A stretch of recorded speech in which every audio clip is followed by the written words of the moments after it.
Well, here, this is for you, Richard Jobson. This is the Lament for the Gordons and Knock, and I'm going to play that for you. It's a Pibroch, which I wrote, and it's about a pretty grisly bit of local history here in Deeside.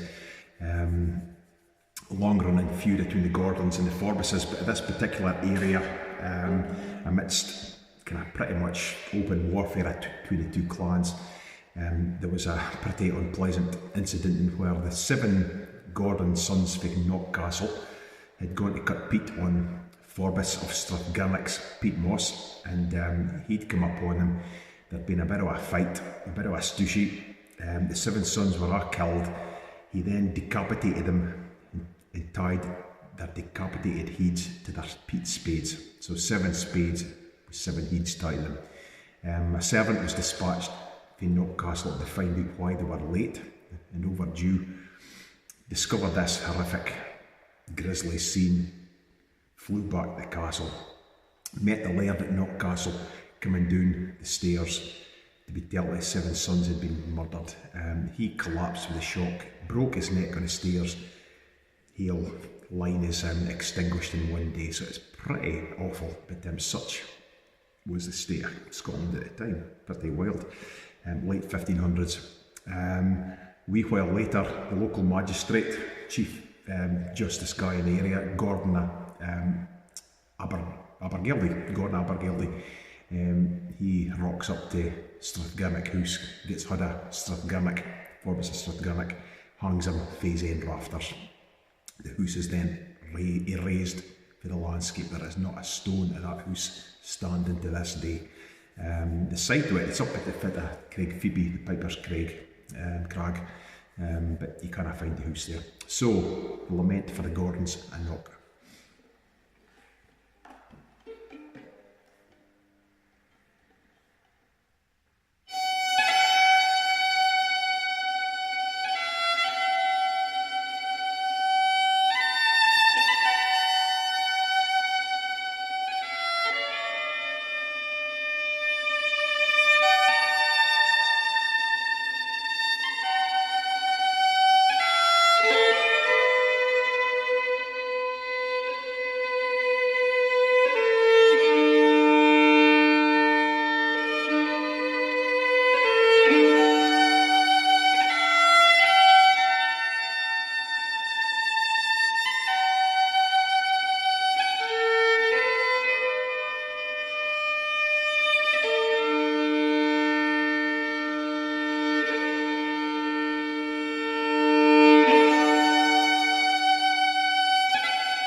grizzly.